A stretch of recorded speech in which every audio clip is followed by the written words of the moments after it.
Hi there, today we're painting lavender, a lovely little sprig that's a really simple project. So get your kit and let's get started. Okay, so today we're painting some lovely lavender.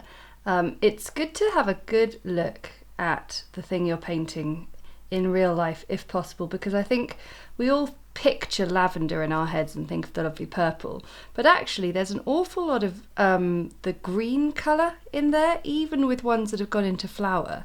There's a lot of green. So to start off, I'm going to mix up some colours in my palette, and again I will attempt to do it on screen. This palette is so ginormous that sometimes we can't fit it all in and have me painting at the same time. So the green I want is, got a sort of touch of sap green and a touch of green gold in it, but then it's also quite a muted green, so it's hard to get the balance exactly right, but we will endeavour. So we've got sap green, got gold green, and then I'm just going to take a little bit, just the littlest bit of Mars Black, and pop it in to make us a sort of on the sludgier side. And then I'm also going to get a bit of French Ultramarine and put some in there as well. So we've got ourselves a range of greens, and I think that one up there is pretty darn good, and this one will be useful at times as well. So today I'm just going to paint the single sprig of lavender, and we're just going to go straight in, I think. So here's my size 2 brush, rounded point, and I am not even going to paint, I'm not even going to pencil it on today. I'm just going to paint you a lovely stem. Now, what I want to do is to get that little bit of sort of midway up sprig in first. So what I've done is I've just pressed down my brush and then brought it in with the finest point, and I'm just going to add one or two more. I think I've got a little bit of fluff on my brush, just remove that. Okay, we'll put you away there, and that's really nice. And what we're going to do is we're going to add on purple to the tips there, and then we're going to look at how we go further up the stem with the sort of bigger bulk of purple flowers. Now, whilst that's drying, we can look at the colour purple that we're going to use. Now, lavender is quite a bluey purple, so this cobalt violet here isn't necessarily what we want. I'm going to get a bit of permanent rose, mix it down here, and then I'm going to get some Prussian blue, which is all the way in the top corner here, and I'm going to mix them together. Now, Prussian blue is a very strong colour, it's quite dominant, so we probably need a bit more permanent rose. And we're making this extremely strong colour, but of course we're going to be using it in a very dilute form. So I can put my lavender sprig over. We're not too far off, but I think we just need a little bit more blue. Aha, and then I think we're there, just there on the edge, so get a little bit more blue in. See, it's so useful to have the real thing right there in front of you. Now, what have we got? Let's get the size 2/10 brush in, and now I am going to paint a sort of thin loop. Sometimes it'll blend down in, sometimes it'll hold its own colour, but now we've got a lovely little bit of colour in there, and we've also got a little bit of shaping with that nice bit of unpainted space. But what I also want to do up here, I sort of mixed up a tiny bit earlier of a more concentrated purple, and I just want to dab that in at the top, and that gives just a little bit more definition. I'll just wet that a tiny bit. Nice. So as we can see, the lavender little buds sort of grow in these clusters, there's usually quite a handful of them. So what we could always do, just to add a little bit more, is a really, really faint one or two just at the back. Just coming in there, a little bit of purple, but I'm not going to bother putting the last bit of defined purple in there. Okay, so I'm going to work my way further up, and I've also sort of left this bit just loose, and in fact I think a bit of pencil might be really handy here. I appreciate that when I draw in pencil it's usually quite invisible on camera, and I apologise for that, but I also think it's quite important that I allow the pencil to be sort of realistically faint, just so we don't see too much of it when we finish. There we go, just blending that down in there. Right, so let's get going with the main bulk of the bud. So I'm going to start at the top this time, and I'm going to work my way down to about here. So I'm going to start by painting a top little loop just here and give it a little bit of green, so it's almost like we're going backwards now.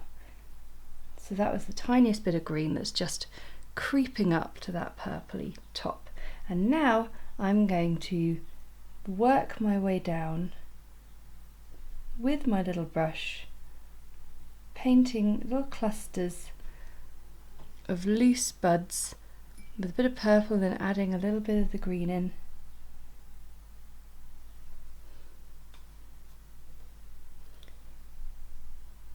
And then I'm going to come further down, pop one in there. It's all quite loose at the moment, so it's all sort of blending into one another, but that's fine. I'm going to get another one there, another one there. Now the reason that I like to do that first one at the base and then sort of start in a slightly different manner from the top is I find I can control the general shaping of the lavender much better coming down from the top for the main bulk of that flower. If I start there, I find it sort of fans itself out a bit overly, a bit too wide. Okay, so the other thing we can see is there are quite defined sort of stages of growth once you start to work your way down the lavender. So this time I'm going to give them a little bit of a gap.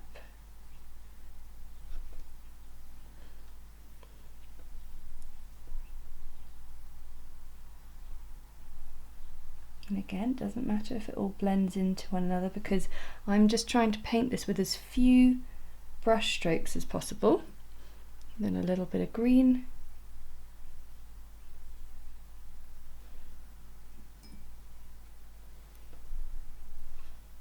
Let's just pop a little one in there.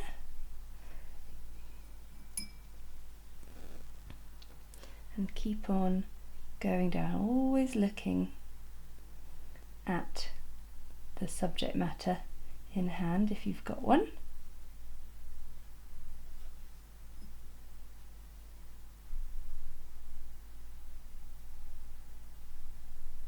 And what's nice about this sort of fairly loose style is because they're all just a little bit interconnected because of the wet approach with watercolour, is when you dab in some of that green you'll suddenly see it sort of fly up the stem.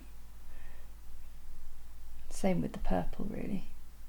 So I'm doing these little sort of oval shapes with unpainted space in between, and then because we're using a nice wet watercolour,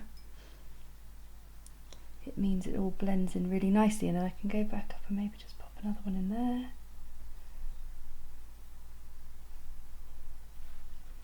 Lovely. So you're just constantly sort of reappraising, I suppose, the shape that you're creating.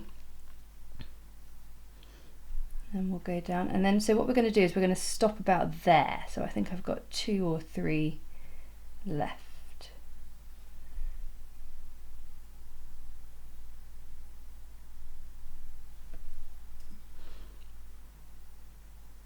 It almost feels like I should be painting a bee to go with this lavender. It feels like one is never seen without the other. So maybe we'll have to pop that in another tutorial coming soon.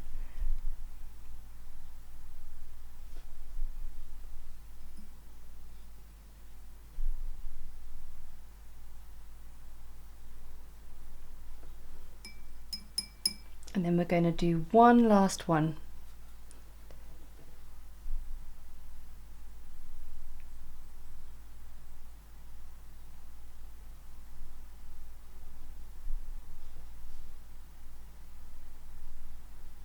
And I've made these ones just a little bit tighter in together, just so we give ourselves a neater base. But the other thing that I can see is there are a few little ones just growing just underneath. So instead of just doing the little stems going in to the base, I'm just adding a little bit of extra green. Okay, well that's looking really pretty, and you could stop there and that's fine, but I like to add just a little bit more detail, which is sort of what makes it my new botanical style really. So I've just gotten a little bit of concentrated purple and I'm just adding the littlest bit. Now these are dry, because what it means is those ones that are sort of slightly lost in the middle can now be defined a little bit more. They do not need much though.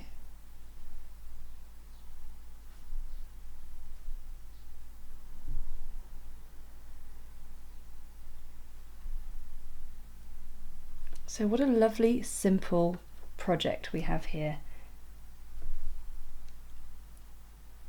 And lavender is fairly easy to sort of get your hands on. I'll be honest, I borrowed these from my mum's garden, which was rather handy. Of course I can't put them back, but yeah, it's always handy to have a green fingered family member, isn't it? And then we'll just go back down in and add a few little lines, and then for the stem I'm just going to take a little bit of this sort of other dark colour and I'm going to just run a line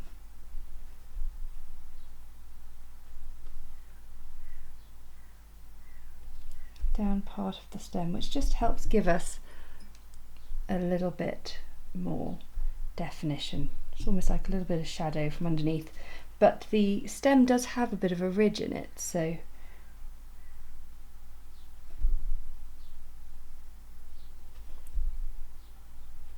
it's almost impossible to do it in one singular stroke, so just give yourself a chance and do it in little stages. And then I'm just going to take a little bit of shadowy mix that I always have standing by,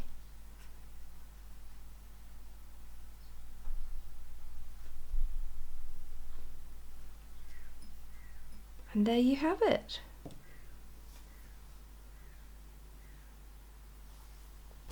Thanks so much for watching. Now, if you've been enjoying the lessons and you think there's someone else you know who might enjoy taking up some watercolour too, you can always share the video, and of course don't forget to like, comment and subscribe. See you next time. Bye!